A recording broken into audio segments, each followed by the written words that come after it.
Sí,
participate in the minimum wage, the social facts.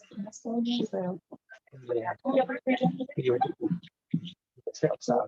hello. Hi. Hey, Gab. I'm conscious it is quite hot. So if you're not too close to someone and you're struggling with the mask, like don't die for the mask. But hopefully there's an air in this window and we'll keep the door at the back open. I am just going to very briefly introduce these two. And Dan has also asked me to say a few words about Lighthouse, which is mortifying. Lighthouse is the reincarnation of the old Word Parrot, which was a radical bookshop that Dan used to go to back in the olden days. And it had this great radical tradition. It was a great queer space. It was doing lots of interesting things on lots of different levels back when queer bookshops weren't doing so well, back when we didn't have categories, but back when the Amazing Gaze the Word, I think, was the only official queer bookshop. And now we get to be part of that big family of things, doing the good stuff for the queers, with the queers, by the queers. And so it is a huge pleasure to have this one with us tonight. I'm going to awkwardly try and find your extensive bio. Yes, because I'm going to be cringing. There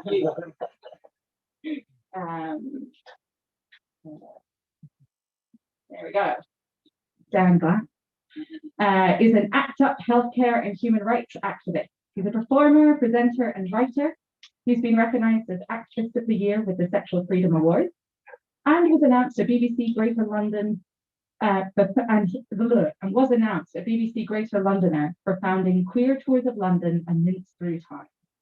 His book United Queerdom, From the Legends of Gay Liberation to the Queers of Tomorrow, was an Observer Book of the Week. And he recently founded the empowerment program Bender Defenders and Queer Night Pride to confront rising hate crime. He is with us tonight to celebrate queer footprints. And as his host, it's a huge privilege to have Siobhan Pahey, who is a trailblazing, award-winning independent film producer, whose credits include the celebrated Rebel Dykes, a rabble-rousing documentary set in the 1980s post-punk London. The unheard story of a community of dykes who met doing art, music, politics, and sex, and how they went on to change their world. Siobhan's film My Loneliness Is Killing Me won a BAFTA, BAFTA Scotland, and Siobhan also coordinates Rebel Queer Film Club. Find her online. We've got all the links there. Please join me in welcoming Siobhan.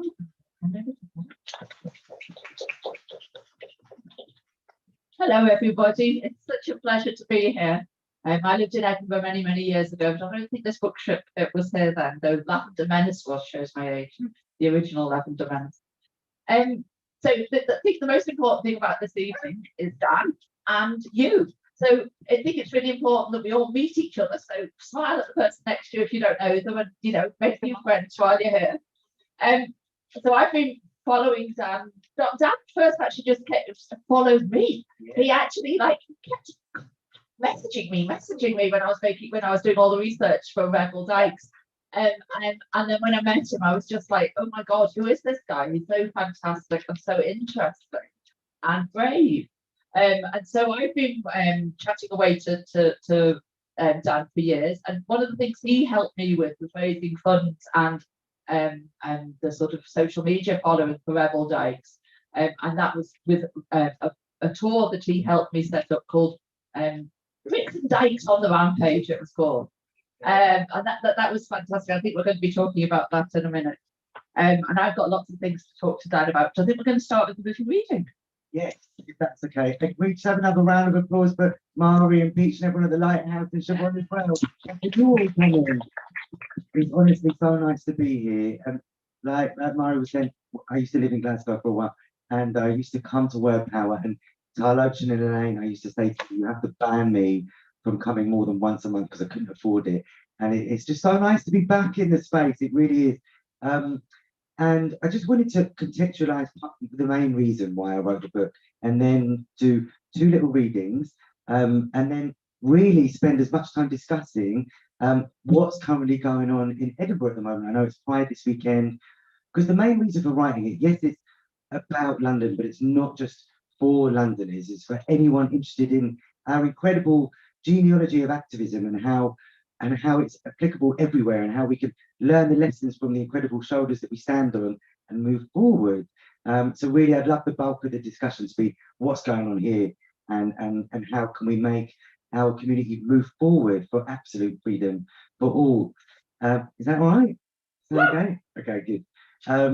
And it's a real pleasure to, I'm halfway through the book tour, and the publishers were like, Dan, most authors just do one launch, but for me, it's really regenerative because I get to hang around revolutionaries, queers, book geeks, and understand how we can continue building our movements and see incredible people.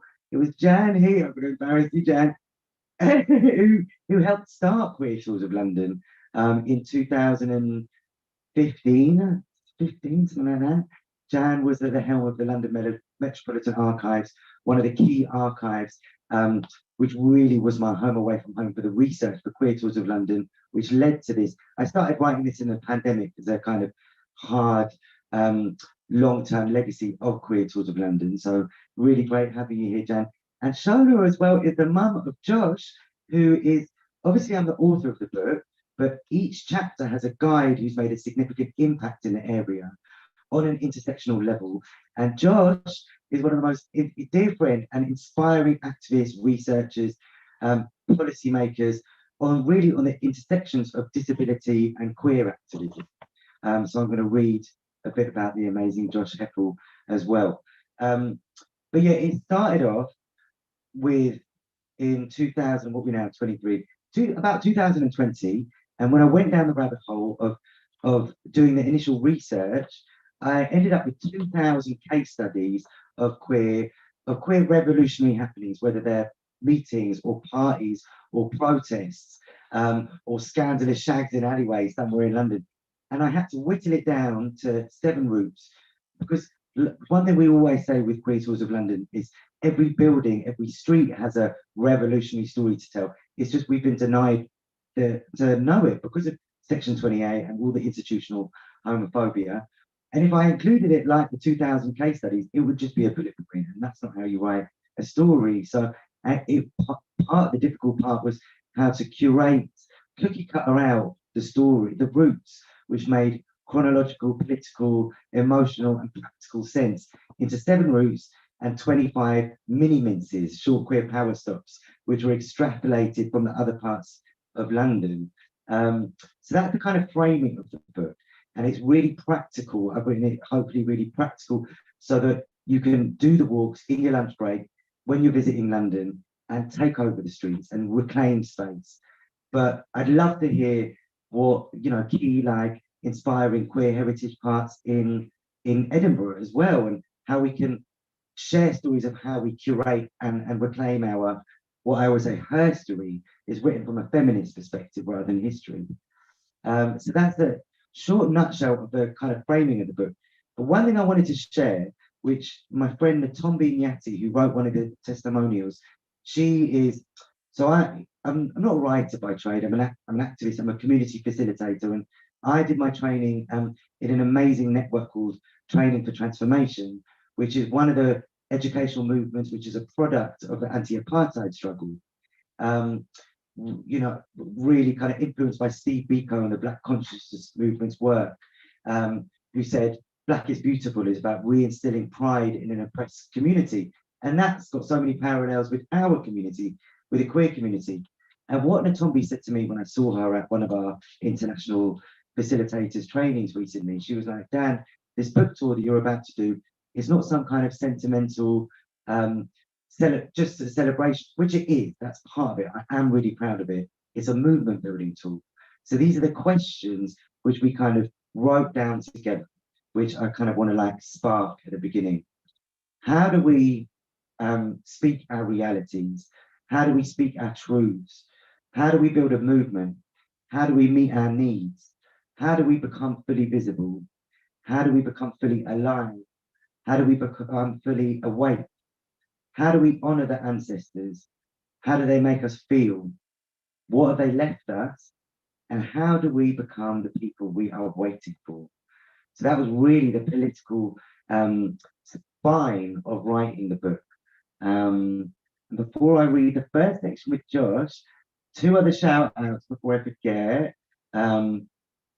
Is we've got Callum from Scottish Left Review here. So thank you so much for coming. And if anyone's up for like writing a review, that would be amazing. So speak to us after. And it's really great to have Mara here. So about 40%, who's just moved to Portobello, Mara at the back, about 40% of the book is HIV and AIDS activist stories. I'll just read it. I dedicate the book to ACTA. Hands up, who knows ACTA? Amazing. Yeah. ACTA for me was, there's so many movements in here. There's like 164 contributors who are directly quoted, including the incredible Siobhan. But if I had to choose one, it would be ACTA, and here's why, who I dedicated the book to. This summer of 2023 marks my 18th anniversary, HIV anniversary, a moment to reflect and celebrate learning to live and love again since being diagnosed HIV positive. Back in 2005, I didn't have a Scooby-Doo what to think or do until a gorgeous lover took me in his arms and told me to learn about a movement called ACTA, AIDS Coalition to Unleash Power. I read about them and watched films about them, and their founding principles struck me right in the center of my heart. ACTA were united in anger and committed to direct action to end the AIDS crisis, along with the broader inequalities and injustices that perpetuate it. Who are these people and where can I find them? Soon enough, this movement literally saved my life. Without them, I wouldn't have had vital emotional support, practical information, and have been welcomed into a family of mutual aid, and of course have access to life-saving medication. In fact, without ACTA, I wouldn't have become a healthcare and LGBTQIA activist, and I wouldn't be writing this now. Before I learned about ACTA, I actually thought that it was the government who resolved the AIDS crisis. How wrong I was. Real change and real support came from us. It was the hundreds of people at the die-in protests in Trafalgar Square. It was brave friends abseiling in protest into Parliament, which is one of the mini-minces, those short stops at the back of the four incredible friends and lesbian activists who literally abseiled from the public gallery into the House of Lords, into the chamber on the evening before Section 28 was introduced. And it's a blessing that this book has come out on the 20th anniversary of the activists who overturned Section 28. It was actually supposed to come out last year, but I missed the deadline. So let's just say that it was supposed to be. Can we have a round of applause for all the legends who fought Section 28?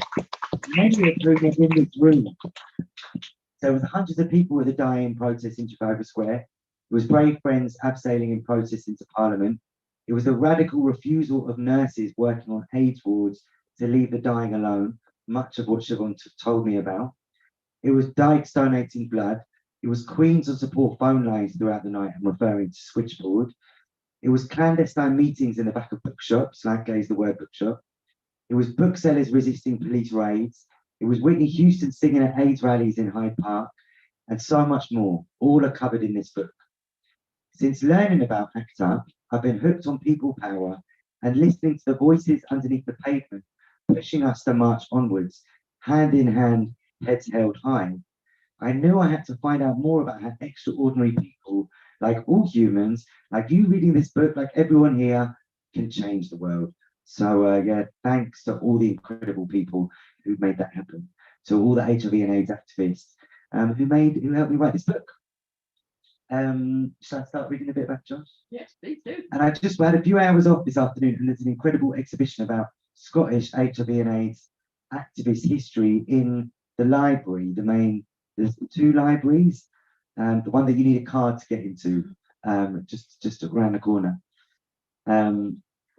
So the bit about Josh, and this is the Soho chapter. Any questions or thoughts on what I've read so far? No? Okay, so I'm going to introduce the beginning of the Soho chapter. So there's 7 routes: Soho, Piccadilly, Trafalgar Square, Bethnal Green, Brixton, King's Cross, Ladbroke Grove. And like I said, like 1% of the research made it into the book. I've cut out such incredibly important parts like Earl's Court. I've cut out Vauxhall. The Royal Vauxhall Tavern is one of the short stops. I've cut out Camden. I've cut out 3 parts of Highbury and Islington, 3 tours of Highbury and Islington, because our community is so incredible. There's so much to write about. I've got enough for a trilogy, and I was fully prepared that when the tours came, that people would be like, "Dan, why have you not included this and why have you not included that?" It's because our community's done so much that there'll be more, right? You can't just write. I didn't want to write it as a bullet point. So Soho starts like this. It's called Homosexuals Come Out, in tribute to the Gay Liberation Front in one of their first actions in 1971, when they knocked on the doors around Old Compton Street saying it's time to come out, which led to the start of Pride. And it starts with this. Have you ever wondered how to break free from cultural stereotypes? Have you ever dreamt of creating a neighborhood where everyone can be themselves in all their delicious and defiant identities? Have you ever wanted to know how to create the most exhilarating club nights, fabulous effective movements for change, and how to connect with people across cultures? Great! Welcome to Soho, the pulsing queen bee of queer London, what we were talking about last night, Paul, and meet the fierce force behind some of the legends who paved the way. And so we've got the map here with Josh at the helm of it. So I'm going to fast forward to where we introduced Josh, and this was one of my favourite tours that we've done with Queer Tours of London. And this was in 2017. Obviously, there was like a void of the pandemic, and then we started it again. We called it the Queer Disability Riot. And it's stop number 4, Queer Valentine's Carnival, Comptons of Soho Pub, 51 to 53 Old Compton Street. It's the bright spring morning in 2017. Sitting here having a coffee is Josh, but this time he's not smiling. We introduced him properly before. Josh is part of Disability Queer Riot, an intervention by a group of disabled LGBTQIA+ activists who are angry at being left out in the cold for so long. They are visiting venues up and down Old Compton Street to ask the managers to commit to concrete ramps to improve accessibility.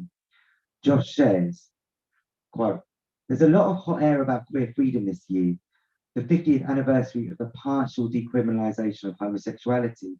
But for who? It's okay for non-disabled, able-bodied, white cisgendered gay men, but what about queer disabled people with different access requirements, or queer homeless people, or queer migrants?" Holding a placard with pink and gold lettering that reads, one of my favourite placards I've ever seen, "I'd love to shag in your toilet if only I could get in." Josh asked the Comptons of Soho Deputy Manager James Bartlett, "Are you doing everything you can? We demand equality over profit and access for all. We'll chain ourselves to the steps by September if you don't make an explicit statement of your intentions." Soon, James had organised for Comptons to install a doorbell at wheelchair height to notify the bar team when someone required access. Signposting to accessible toilets were included in team briefings, such as the nearby Q Bar or Rupert Street Bar, showing that immediate change that can be achieved.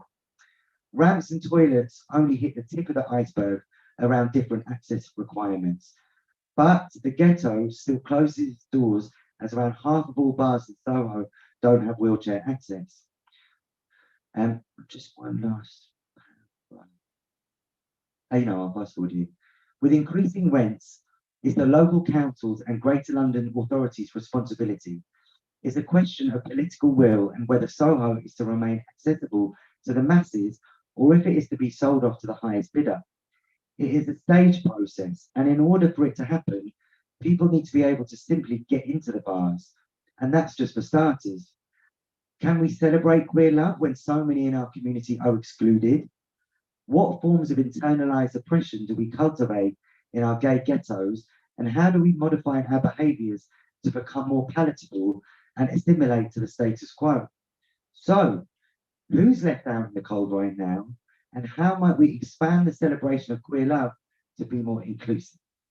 That's the end of that part.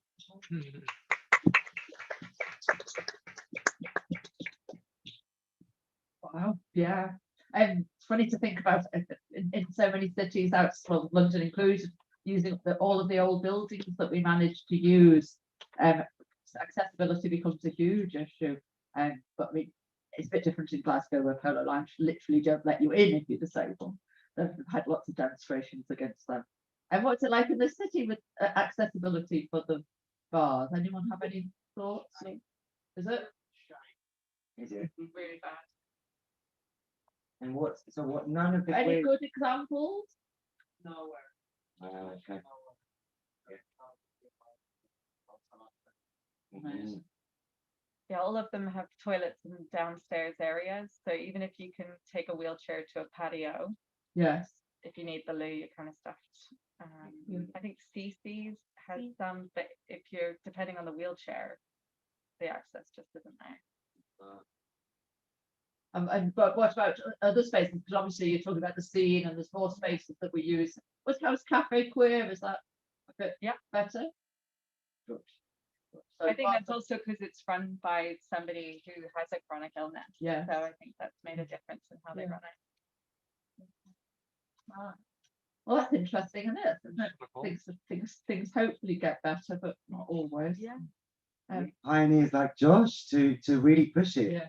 To really push it, and us all to like, so within each, so that's something I really like talking about the book. Obviously you can, I hope you do buy the book and read it, but I love talking about the process of writing it because it's still fairly fresh in my head, and a lot of these things aren't in the content of the book.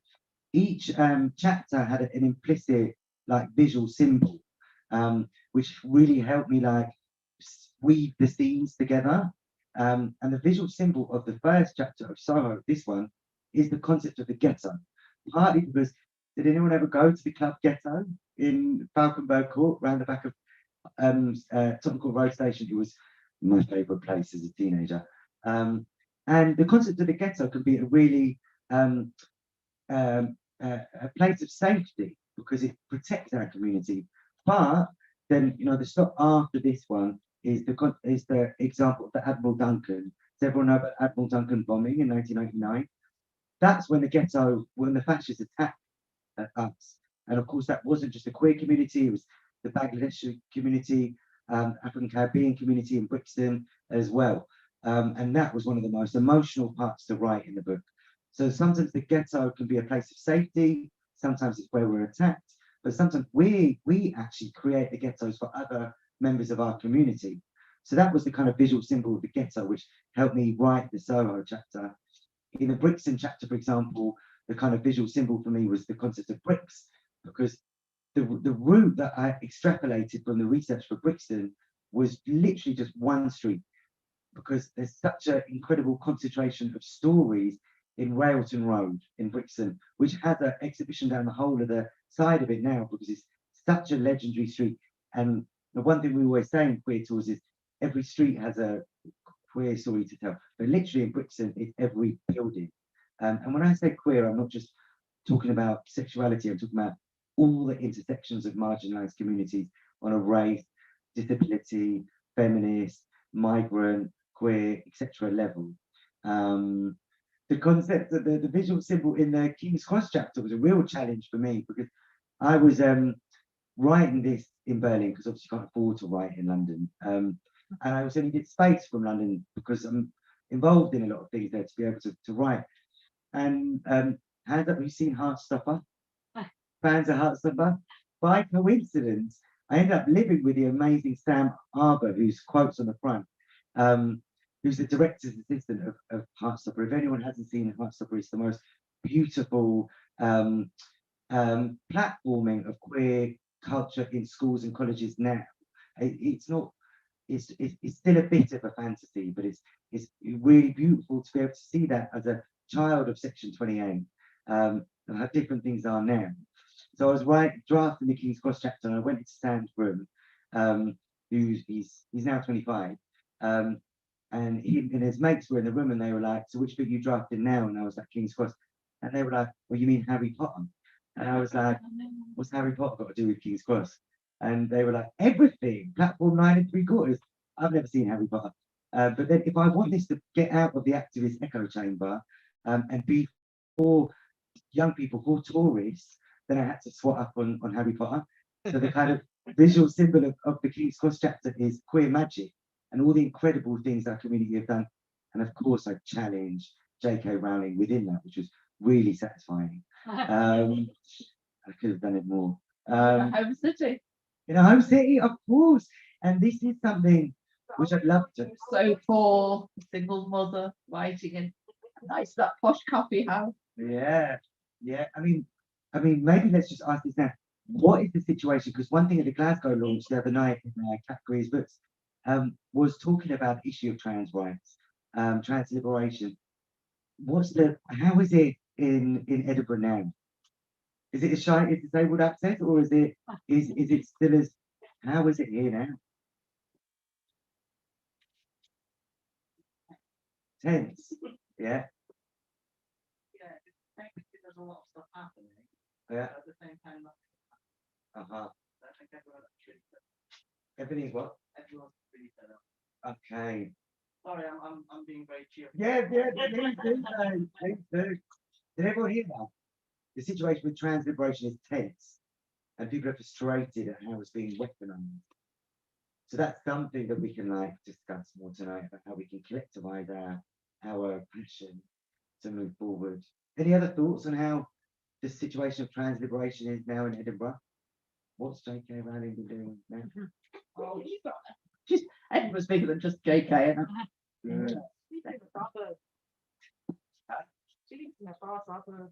Oh, good.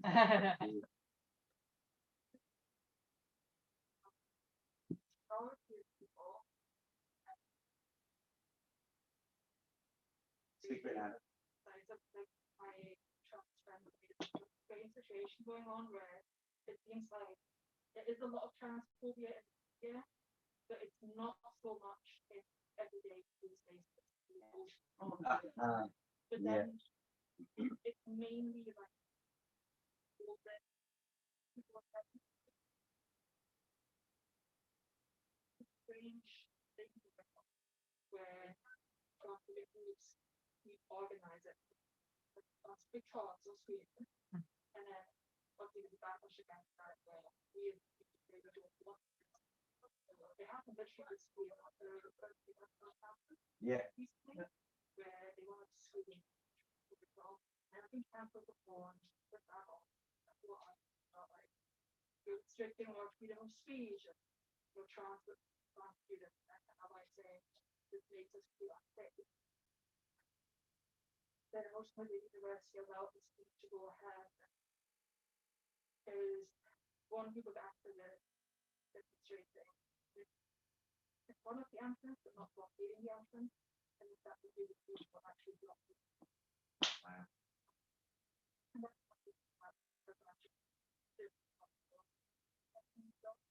she always taught at Montreal Library, and was also protested against charity.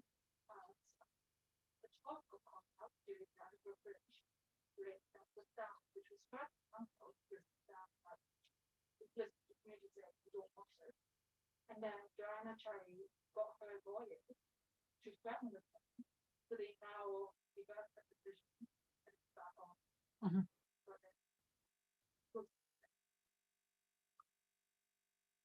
Oh, good on you, and of course for the organising. That's so amazing. That's so amazing.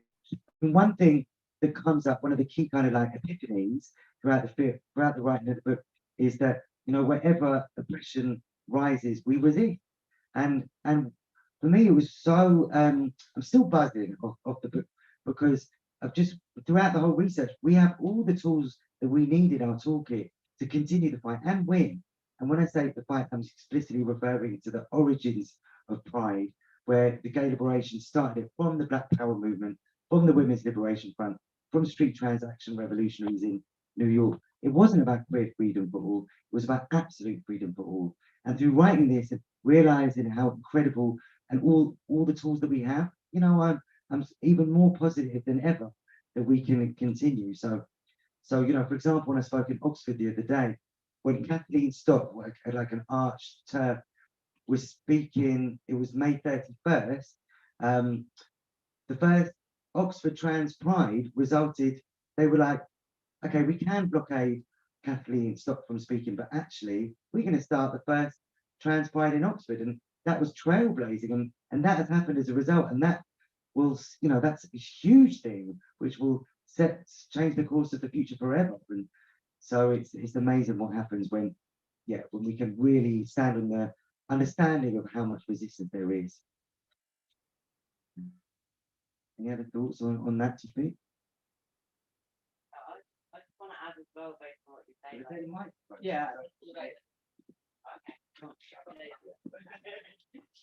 Yeah, like what I just want to say is kind of what you were saying, that it's actually regular people aren't holding all these transphobic views. It's just a very loud minority who seems to be quite good at organizing. But yeah. And I think because they've got access to a lot of resources, which means that they can do things in a really big way that grabs a lot of attention. And I want to share something positive, which is I work for a small trans-owned workers co-op grocery store on Ferry Road, and all of the team that work there, like, we're all trans. Yeah.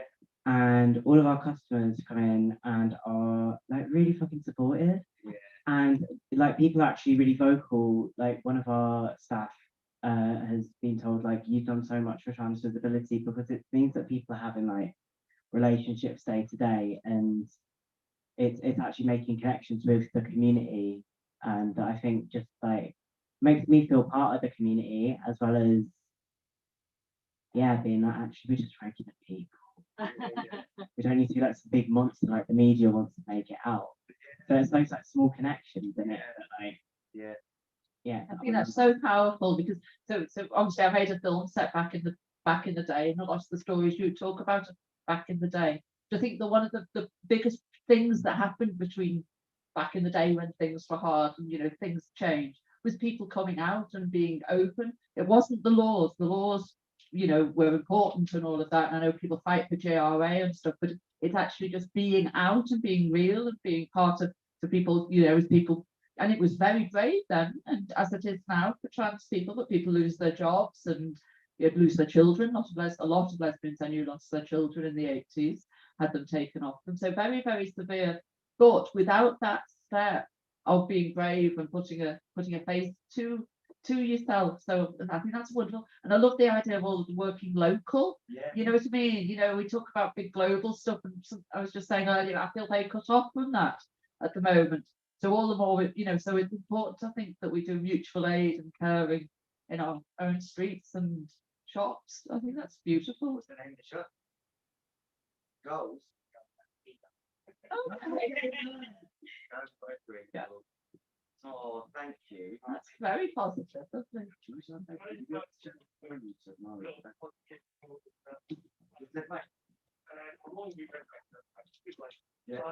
I moved here from London in February. I've been in London for 30 years. Oh, And actually, kept your accent. and actually, the queer and trans visibility, and it's quite amazing here. Yeah. Yeah. Nice. But there's so many more couples at the time of great. My friend was in Denmark the other day and said, look, people are holiday here. And I'm like, yes, they do. I mean, and I lived in Pakistan, or Pakistan. Pakistan. And so it's pretty clear. I find it really good. The thing I find the problem is that the gay scene and the queer scene are kind of a bit more divided. Whereas in London, especially Pakistan, is also that being a bit more. I kind of struggle with that. Yeah. Nice. Okay, so that's that's so beautiful. Thank you for sharing in terms of how incredible queer visibility is in Edinburgh, but there is a distinction and a divide between a gay and a queer scene. Does anyone need any clarity on that? That will make sense. Yeah. Hi. I just want to thank you. I just wanted to read, but also I'll read the bit with Siobhan, and then one of the last bit I want to read is one of my favourite things that I managed to get into the book.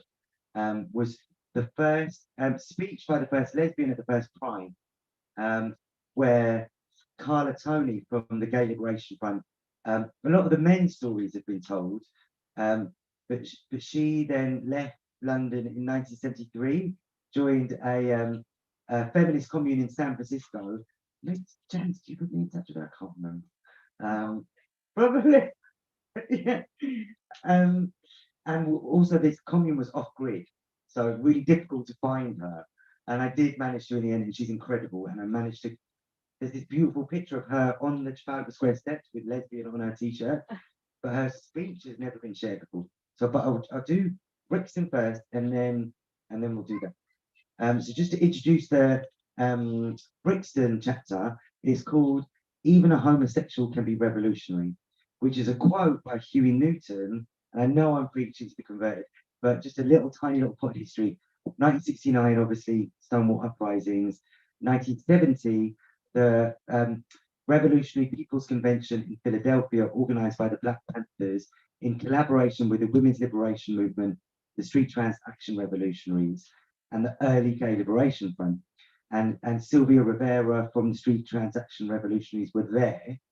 And that's where Huey Newton, he organized with the Black Panther Party, made the controversial and famous statement that it's time that the Black Power movement and the Women's Liberation Movement worked in hand with the Gay Liberation Front, because homosexuals can be revolutionary. In fact, they may be even the most revolutionary. And two friends were there from London. One, the student at LSE, were there, and they were inspired by the intersections of the housing justice movement, trans movements, Black Power movements, Women's Liberation Movement, and the Gay Liberation Front. Came back to London, started a Gay Liberation Front in the basement of the London School of Economics. And of course, Brixton is so powerful in terms of the intersections of Black, trans, rebel dykes, queer, housing justice, squatters movements. So bricks make the houses for what is contained within them that could change the world. Movement by movement, the community here in Brixton's front line have created the most magnificent physical, psychological, and spiritual structures on the streets and in the human imagination. They have built a queer landscape where at times it seems impossible. So join us to explore one of London's most shape-shifting neighbourhoods, where every building has a story to tell of unity, mischief, resilience, compassion, and hope. And then fast forward to, yeah, thank you. Oh my God, yes, please. That'd be so lovely. There you go.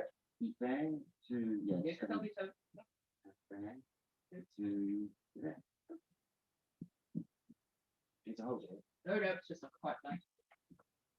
So I haven't read this before, but hey, off we go. It's Saturday, 8th of September 1985, in the heart of Brixton.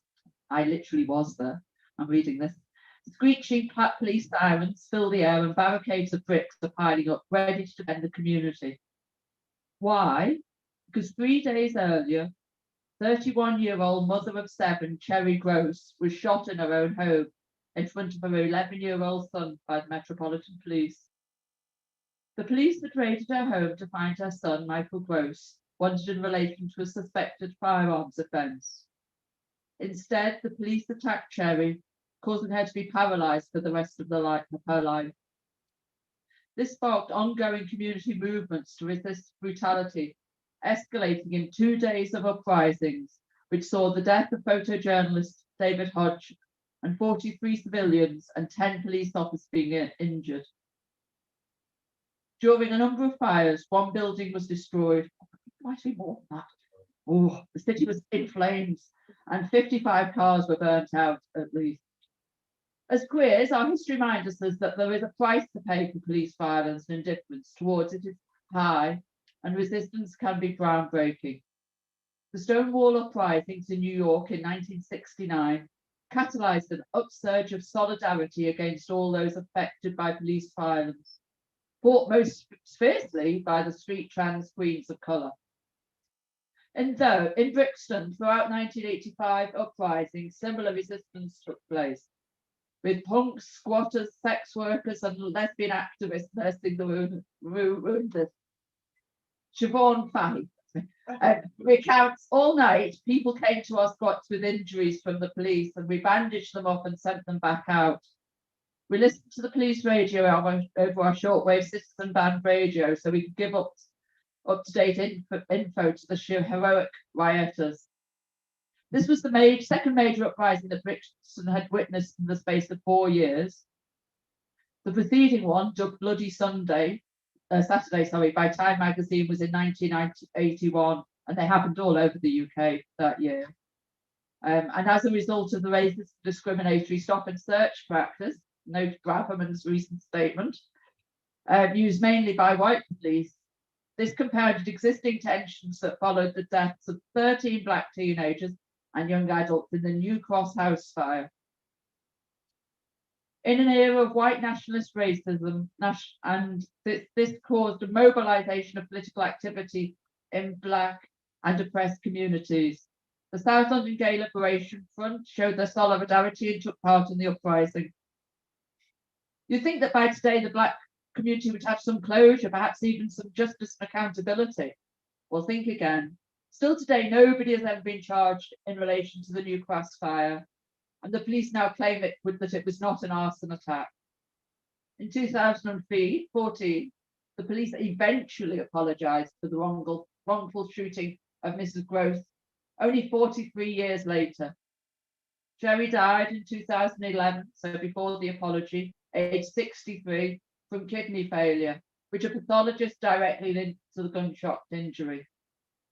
An inquest jury concluded that 8 separate police failures had contributed to her death, and so unsurprisingly, the community of Brixton has lost trust in the Metropolitan Police, spiking an awareness of institutional racism that continues today.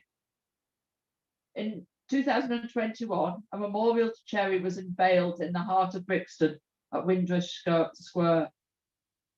Her son, Lee Lawrence, said in tribute to the memorial powers, "The injustice done to my mother on the 28th of September 1985 and its aftermath catalysed our community to act together relentlessly and persistently in the pursuit of justice for more than 3 decades.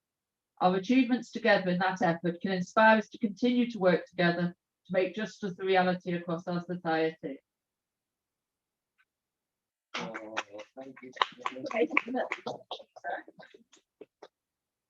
Thank you. What did that, oh, there you go, what did that section make us think or feel? Should we just speak to someone nearby us who we don't know, who we've never met before, and just share a couple of minutes about what did that make us think or feel, or what insights, maybe how it's relevant, or and how it relates to Edinburgh in terms of movements uniting against police and the common issues. So yeah, any thoughts or insights? Speak to someone you don't know. Or perhaps in Scotland, if you want to go a bit wider than Edinburgh, because I think things happen sometimes in other places, don't they? Go.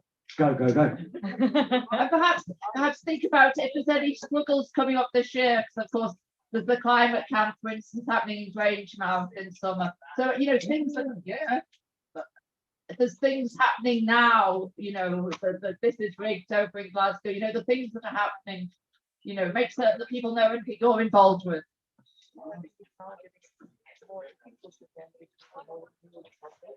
Yeah,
Uh, 30 seconds left.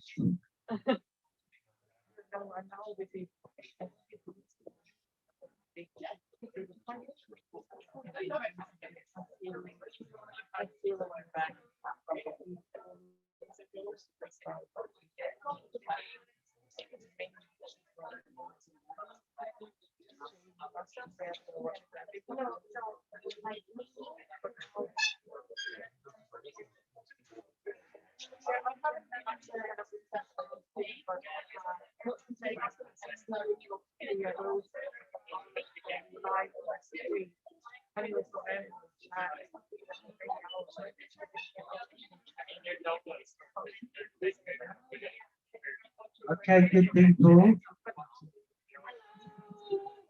So is there everybody got at least one activist or campaign they've spoken to somebody about? Good. Good. More campaigns. One thing he told me once, when I remember this, I was going he took right, I was down in London and he said, come along to this, come along to this. It was at the Barbican. He was on a stage with a few other people, and it actually broke my heart. So it was all he was talking about activism and all of this. The audience, they were just there because they wanted to be in the same room as another gay person. It was so isolated. And people were just, and the conversation sort of just got off the top. And people just say, where did you meet each other? People talk about using Tinder and Grindr just to make friends. And Dan said, which I've always say myself now, because it's a great one to steal words from, is that the best way to make friends with people is do activism with them. There's no better way of making lifelong friends than that adrenaline rush of saving the world. Thank you. So what things came up in terms of that excerpt and how did it make us feel? What insights? What came up in your chats? The new police bill. Huh? The new police bill. Good point. The new police bill, Yeah. the Police Crime and Sentencing Act. Yeah, And what sort of Braverman was said today? Was it yesterday in terms of like ramping up stop and search? Particularly to focus on young black men. Those are her own words. Wow. Wow. Yeah. Yeah. I mean, meanwhile, that's in Scotland, and Yeah. it's a bill around human rights. Yeah. To try and incorporate human rights into all policy, including in theory. But what's unclear is how actually it will change the habits of the people in Scotland. We've not yet really spelled out what we should. Yeah. While there's differences, We do. north and south of the border. And yeah, sometimes the police are seen as a little bit friendlier here, but a group called SCAP monitors the police wherever they are. I guess what you're saying about different kinds of protests, similar people keeping an eye on the forest. Yeah. And certainly what's happening with my activist friends is because they're involved in a lot of activism in England. They're still being arrested just down there. But yeah, I think we're trying to bring more of the activism to Scout. What is that? What is that stand for? Scottish Protection. excellent. Scottish Action Legal maybe Protection, but Scout. Okay, that's one movement to support. Amazing. Thank you. What else came up?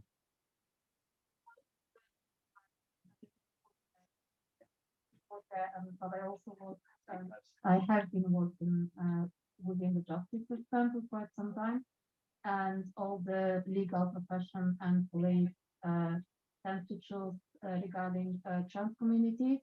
They choose the fact that they've got the right to use the legislation and adjust them by that name and the gender assigned at birth. There are no people generally in police justice system that would choose not to be the head and do it the other way, and just like use the name given by a person, especially if it comes from custody. Okay. So that's quite bad. Yeah, so that's something. Did everyone hear that? So something to collectivize our energy on in terms of like the police and the justice system using people's real names rather than their dead names. Okay, yeah, thank Be you. very specific that you could change, Yeah. That's And that's something that we were just saying just now, like with everything that's going on, focusing on things that we can change There's another book down on the corner I just saw. One of my icons, Sarah Schulman, incredible author and activist, and one of the original lesbian Avengers from New York, and ACT UP New York activist. Her book, Let the Record Show, ACT UP, the story of ACT UP 1987 to 1993. Powerhouse, absolute powerhouse. If you haven't seen the film United in Anger, which Mara and me have seen so many times with our ACT UP organising, you can get it all on YouTube. And it's the most incredible film about the strategies of activism, of HIV and AIDS activism in the 80s and 90s, which are still so applicable today. And Sarah always said, focus on the things that you can change, on the specific demands, because otherwise we'll just get lost and disheartened in all the things that we can't. Focus on the things that we can win, and then learn from the process of that. Actually, lots of the United in Anger on the YouTube has been removed. Okay. So there's a one way where you can see that the moment is like there's a lecture, and then within the lecture they're showing the film, and you will still find it when you're searching it, but that's the only version of it's available at the moment. But if you can't see that, then the How to Survive Play, which gives the story from slightly differently, is available there. Okay, good to know. Anyone else want to share what came up in your chats?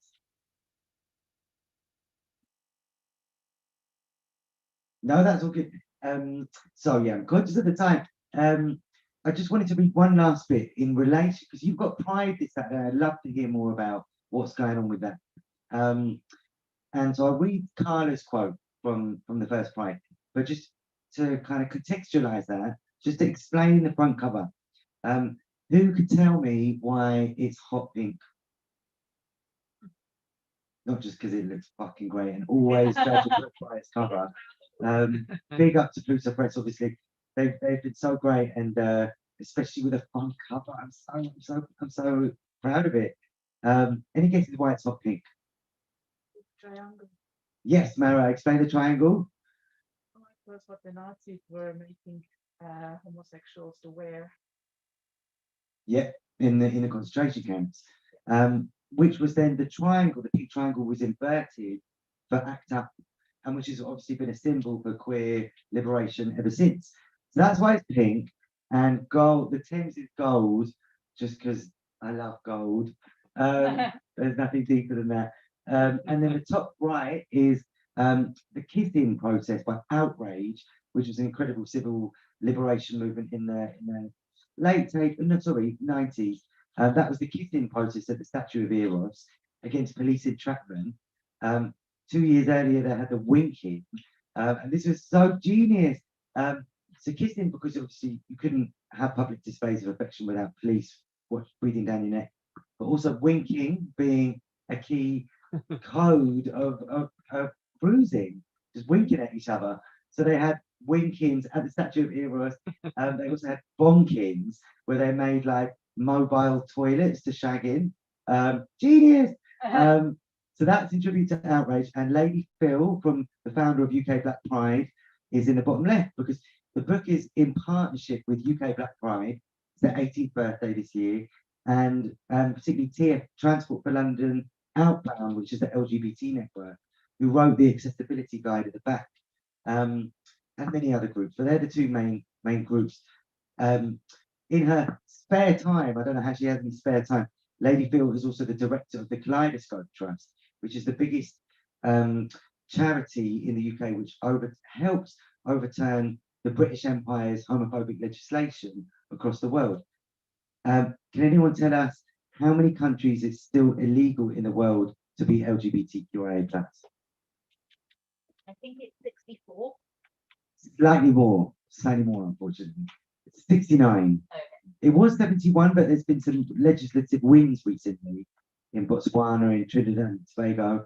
So 69. How many of them are the Commonwealth? 41.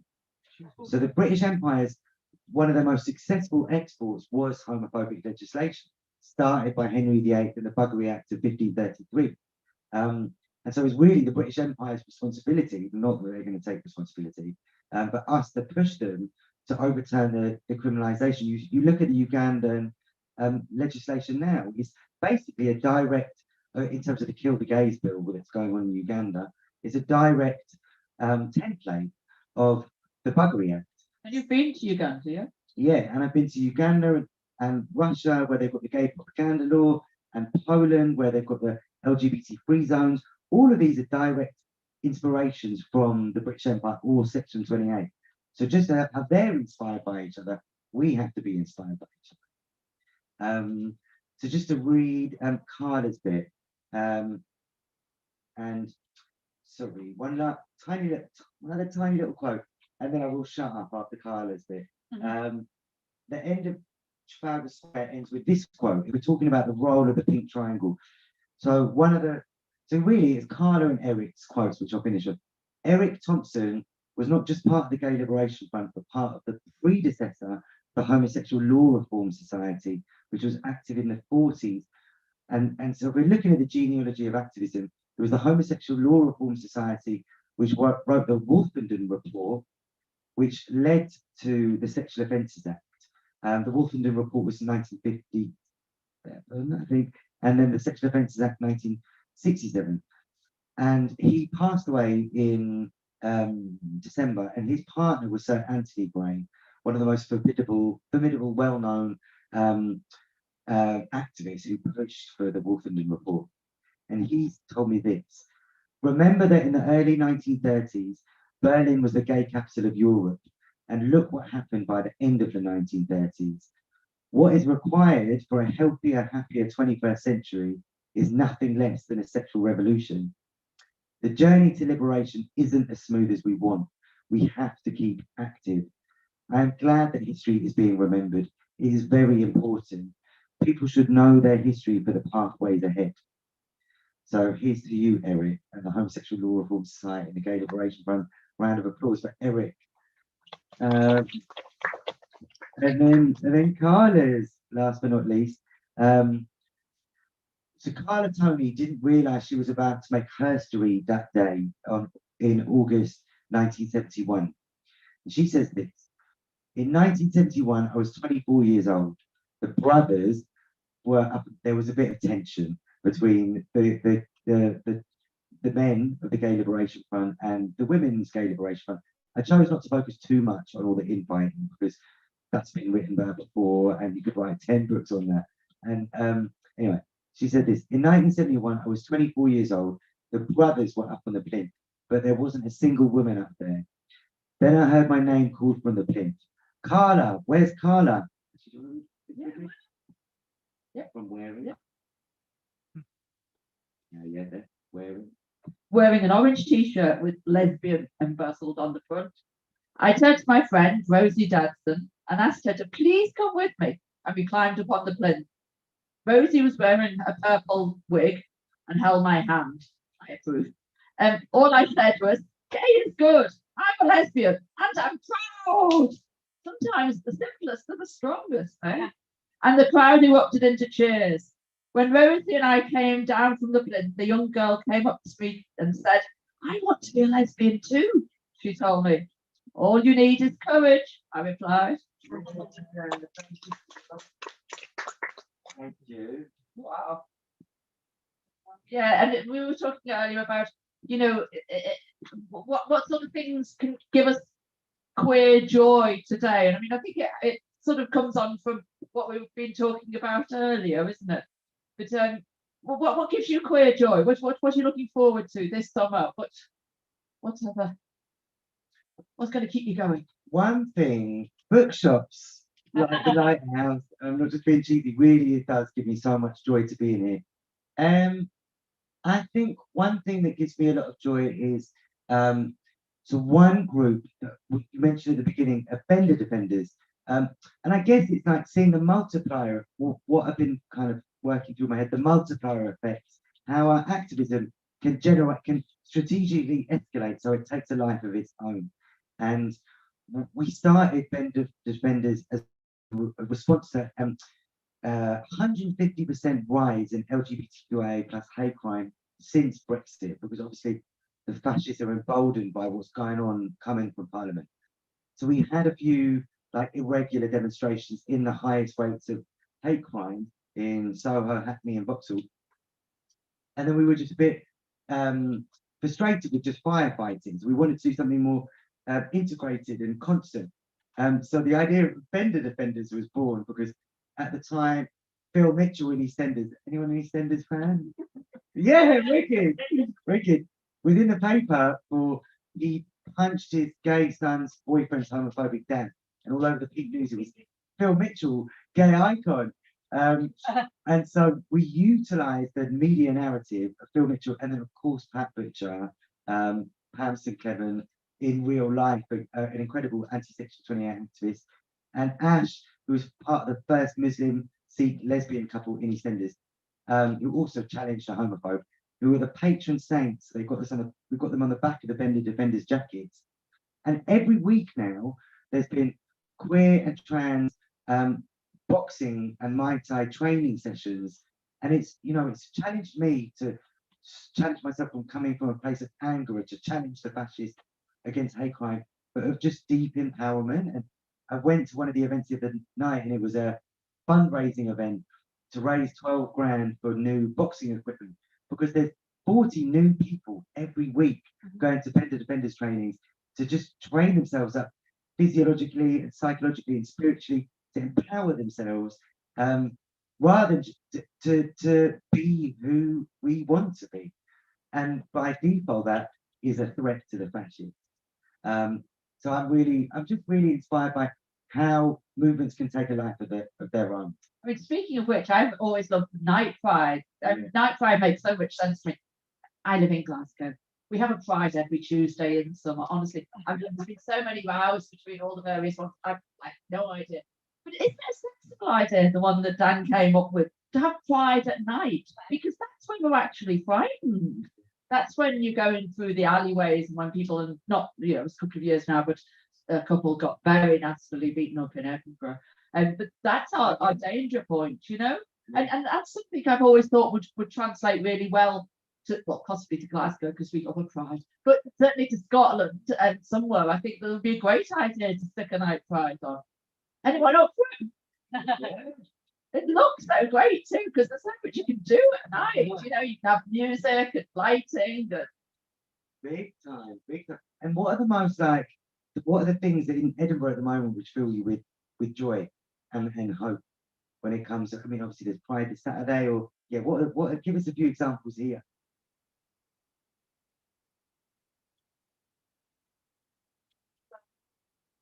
Beautiful. The kids I work with, because they experience homophobia on a daily basis at schools and on the buses, and my place is small that I work, and we have young people from different backgrounds, and they choose to come to a place where some of the other kids will make really bad comments about them, instead of going to safe spaces like LGBT of Scotland, because they know that it's safe space and they can challenge these attitudes, because they have adults around who are just like them, just like the elders almost, and they take it out, and they just keep coming out, and they learn about themselves, and it's beautiful and gives you so much joy that you cannot get it from anywhere else. Wow. Thank you so much. Your name? Erica. Oh my God, it's you. Thanks, mate. Thank you so much. Thank you. Do you have a things in terms of what gives us hope? One of the quotes I referred to at the beginning in the Piccadilly chapter was the guide is Ted Brown, who was one of the founders of the Gay Liberation Front, but particularly, and a lot of incredible movements he pioneered about the intersections of anti-racism and queer liberation. He was inspired by the Black Panthers, by Rustin, etc. And one of the quotes is from Angela Davis, who says, "Optimism is a radical act." And we were talking about this yesterday, Paul, and how we keep that sense of optimism to help us go forward is essential, because I know we've probably all seen friends and activists who've burnt out, and how we keep that sense of deep optimism and hope going. So let's end with one or two other examples. Yeah, Harry? Well, we've got a romance festival on Sunday, and Yeah. it's been one of those things of like people. I can't hear you. Do you want to Uh, come and use it? Uh, I can't, maybe others can't. Thanks, Mary. Yeah, it's been really exciting. We've got a romance festival on Sunday. And it's been one of those things about reclaiming a space for joy and a space for the feel good stuff and the happy stories and to have the euphoria in amongst everything else. And it was programmed by Christina, who's here, and it's just a romance festival, but it's now hella gay because it was programmed by us. And so Christina has one panel that is 3 queers, and somebody was like, "Oh, you're doing a panel with all straights." It's like there's enough of those, and it shouldn't be surprising. And it's the best-selling event so far. So come and get some queer joy on Sunday if you're not too hungover from. We also have some queer joy sharing. Thanks, Mary. Ukraine. Oh, wow. Yeah, in Sarah. There we go. Yeah. Hi everyone. So I'm from Ukraine and I've been in Edinburgh for a little bit more than a year now. So it's gonna be my second Edinburgh Pride March. And I've obviously been to Pride marches in Ukraine too, but it's a very, very different experience. So we chant things and we get whipped off by people, and there are a lot of queer people in Ukraine, but especially like the older generation is not super supportive. So it's always like an act of protest and rebellion. Like you're not there celebrating. You're very well aware of like the danger you're inflicting on yourself. So I was kind of like in that mind space when I first went to Edinburgh Pride. And I was just like people smiling at you, and you go down the street and people take pictures of you and wave at you. So that brought me a lot of joy. And this year I'm organizing a Ukrainian group at Edinburgh Pride. So I'm really happy that there are Ukrainian queer people who will experience it with me, and it brings me a lot of joy. Oh, wow. Wow. Is there like a specific link that people can sign up to or like follow to support? Yeah, sure. Yeah, there is one. If I'll maybe leave it with Say it now. I'll give you a link. Okay, sure. Oh. And what's the best Ukrainian LGBTQI plus group for people to support or follow? So the organization I volunteer for is called Queer Pride. Queer Pride, yeah? Yeah. Amazing. I love that you so cute. I Really. Yeah. Thank you. Wow. Wow. One more? Yeah. Really frivolous in comparison to everybody else's, but Boy Genius are playing at Connect Festival in August, so that makes me really, really happy. And it's so queer. All the queers are going to be there, and it's going to be great. Yeah. Thank you. Oh, well, you give me queer joy, Dan. Really? Actually, we talk about burning out. He keeps going. I've known him for years, and he's got years of history and years of future. I mean, yeah, fabulous. It's really like every Thompson's like you have to keep active, which reminds me, even though I was asleep in the meadows for like an hour before this, you need to recharge in the ways possible. Any other like questions on the process of writing it? Because is there like a queer tours of Edinburgh? Is there like a radical tours of Edinburgh? There is, because in the latest Scottish Left Review, it's beautiful.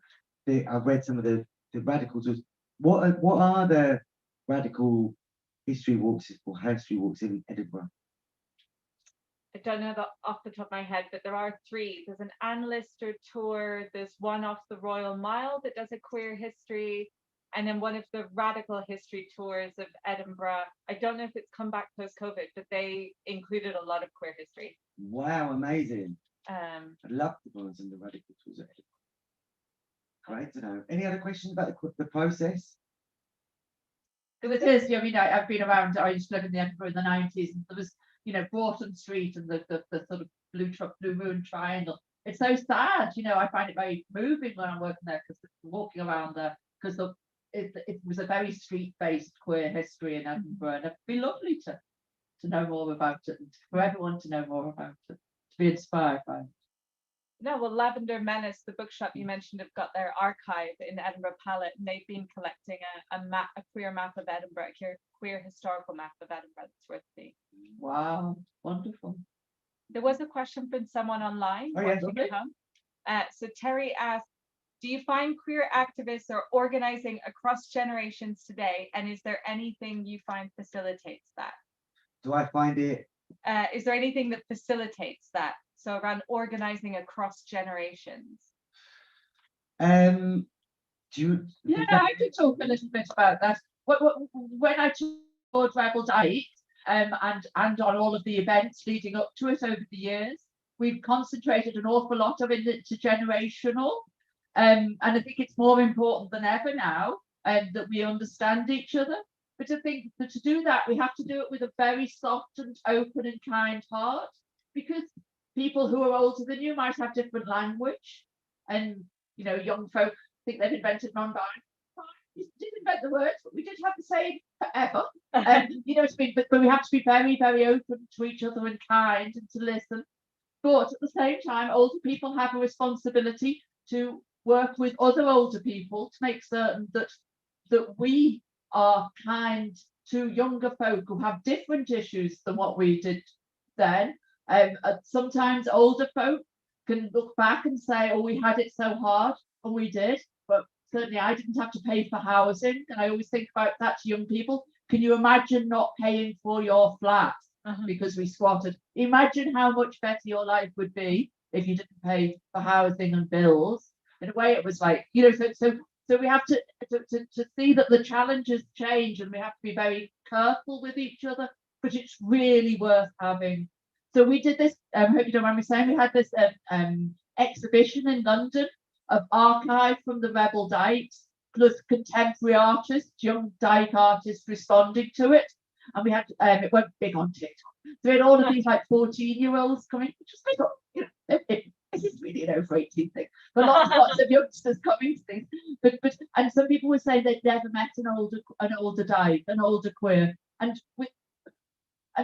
without having older people, we lose our role models, and people don't know if they'll still be alive when they're 55, and if they'll still be able to be active and that. So it is crucial, and not all of this work's difficult, and it should be in a way. We have to listen carefully and switch our hearts and ears on. Yeah. But it's possible and good and healthy. Oh, the exhibition was amazing. I guess the main thing that makes me think about is one concept which inspired by Training for Transformation, which I mentioned at the beginning, is meeting people where they're at. Everyone's on their own journey. Meeting people where they're at, rather than expecting them to come to you, go to them and understand where they're at, what's going on, where's their emotional baggage and traumas at the moment. The last quote I'll say is the thing that I was really inspired by, which was such an honor to be able to go through, and I know in terms of writers and artists in the audience, is to be able to see the processes of change on an individual and collective level was such an honor. Both with the people who were alive, who most of it is living history because it's post 1967. Seeing the processes of change was such an honor, and really understanding across the generations that we're all on a journey and how we can support each other there. And it relates to the Romance Festival. This is what my mate Ian said to me, who used to be one of the Dilly boys. So Piccadilly boys, sex workers underneath. So you know the big LED lights at Piccadilly Circus. That was known, it still is known as the meat rack. Meat being the Polari word for trade, for sex work. And he now runs the most incredible vintage shop at the top of Brick Lane. But he was a 17-year-old sex worker at the meat rack. And his process of change, he said this to himself. This is in the Whitechapel chapter. I know life, a love letter to himself from when he was 17. I know life is pretty shit for you right now. You're only 17 and it's 11:30 p.m. on the meat rack. You are homeless, it's cold and raining, and you need a bed for the night and some love from somebody. Any man who will take pity on you. I can tell you one day soon you won't feel so bad about yourself. So you met a kind older man tonight who made you feel loved and gave you a tenner and made you breakfast. But soon you are going to meet your queer family. You will be popular. You will be invited to parties. You'll be driven around London in a sports car with a warm wind in your hair. You feel shit about being a queer now, but soon you will celebrate it and march through London with thousands of others filled with pride. You will meet a man and fall in love. It's hard to believe right now, but you will marry him. Life will be good, very good. Believe me, mate, it's going to get better, so much better soon. End of quote. Queer love is precious, shimmering, like the people wearing sequin jackets dancing around Brick Lane on a Friday night or queuing for a smoked salmon bagel the following morning. Hard fought for, we have to defend. We'll probably end there because we're over time already. Thank you. And enjoy Pride this weekend. Enjoy it. And keep in touch. My contacts are at the back. Just like people I'm banging on the back, it's a movement building tool. So any activists or movements in the book that you want to be connected to,